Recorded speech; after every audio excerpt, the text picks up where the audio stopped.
We dismiss history at our peril. Liberty Nation Radio with Mark Angelides. And we're back on Liberty Nation Radio, heard coast to coast on the Radio America Network. I remain your host, Mark Angelides, and we're very fortunate to continue to be joined by Liberty Nation's executive editor, Lisa K. Donna. Thanks for sticking around, Lisa. Good to be here, Mark. So we kind of set ourselves up now to talk about the media in general and what kind of a year it's had. And I think this may have been in my short living memory. I would say this has been the worst year for the media. What's your take? Yeah, it's a year that's breaking the camel's back. I mean, print media is losing tons of money. And it was very interesting during the looking in review of the year, which is what we're doing here, when Jeff Bezos, the owner of the Washington Post, decided not to endorse anyone for the first time in decades. That spoke volumes. And he got roasted from the readers of Washington Post. Yeah, I know you and I were glued to the comment section on Washington Post. Actually, my husband was. He was. I was too. I was thoroughly enjoying the overall meltdown. But it does go to show what places these outlets have been providing for their audience, doesn't it? The fact that they lost, I think it's like they lost a couple of 100,000 subscribers or more because of the decision not to endorse any candidate, let alone just not endorse Kamala Harris. And the readerships, they canceled their subscriptions, at least a couple of 100,000.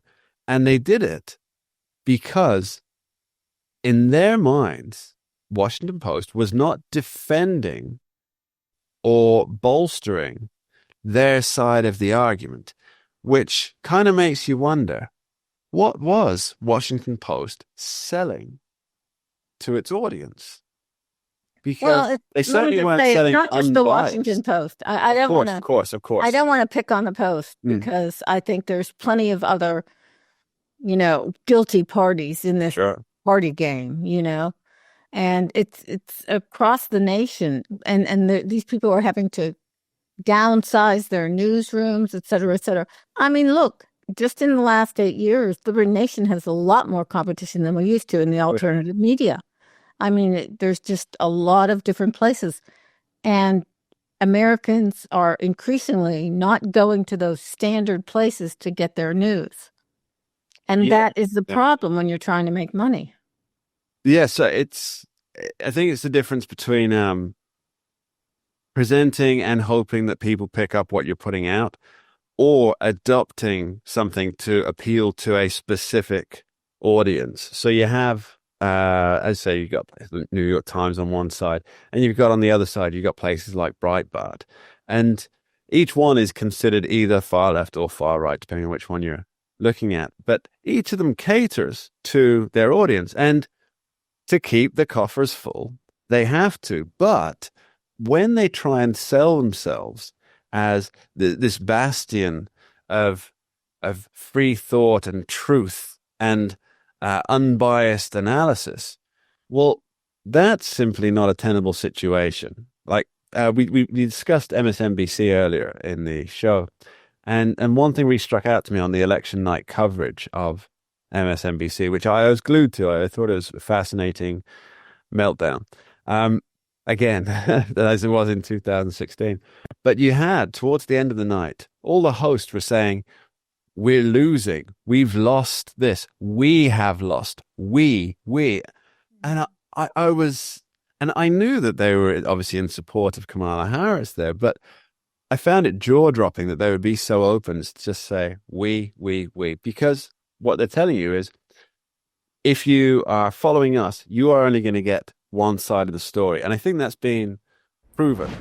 Okay, but I think one thing that's blown under the radar that maybe we haven't talked about yet, that we should talk about, a turning point for the media was when Elon Musk bought Twitter. That was a watershed moment, because the people on the right had been saying for a long time we're being persecuted. And then through the Twitter files, we found out that what they were saying is true. Yeah. And the government spent a lot of money trying to hush up those on the right, including people who were against the standard talking points of COVID-19. And 267 million under the Biden administration. yeah, I mean, I just want to say, I think what the American people said this year was, no, I reject lawfare. No, I reject PC culture. No, I reject you're telling me that the economy is getting better. And no, I reject this business of, canceling and controlling and shadow banning, people on the right. Yeah, it's not an equitable system by any sense, which is strange considering it's pushed by people who say, equality, equity, all that. There's a huge difference between the two. But Elon Musk buying Twitter, that really was a watershed moment, and possibly it was the very one that pushed the legacy media over the edge of the cliff, as it were, because X is now, I believe it's the #1 news app in almost like 100 countries.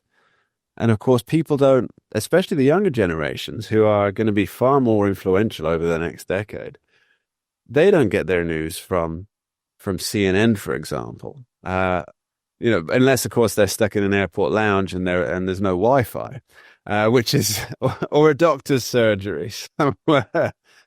They're not watching CNN to get their news. They're going where they can get a full range of opinions. And all the people who've left, or I don't know if these people have actually left. I think they're taking a hiatus while they flirt with, is it Blue Sky? Is the right. Blue Sky is the new progressive app, right? But the fact is that if they want to understand America, which, let's be fair, a lot of people on the left did fail to do. They failed to understand America, the media especially. They failed to understand what's happening in America. And that's why November the 6th was a surprise. That's why it was such a surprising morning for them, to wake up and see that Donald Trump had won all of the swing states. But it's because they're not relying on places like X, because X is quite literally 50-50 in terms of left and right. And it's the real town square. That's where it is. It's the only place where you can speak to somebody from Texas and California in the same conversation as maybe somebody from another country at the same time. You can put information out there and you can learn things. And if it's wrong, you can push back in real time. And that's a beautiful... It also fits within the mindset. It's shorter, it's briefer, it's faster, it's, holds the attention for as long as you want to hold your attention. But I did want to touch on one other topic before we left this year in review. And that is, I think Americans started saying no to getting involved in foreign wars. And I think that increasingly the world has become more of a powder keg. They don't want to be involved in it. They don't want to give their money to it. They'd rather get a better set of train tracks and a better train and less potholes than, spending it on infrastructure, than spending it on Ukraine. And I do understand there are international things to concern us, but I think Americans are just really tired of it. Yes, the United States of America, now the anti-war country, say it ain't so. Let's discuss this when we come back after this short break. We dismiss history at our peril. Liberty Nation Radio with Mark Angelides.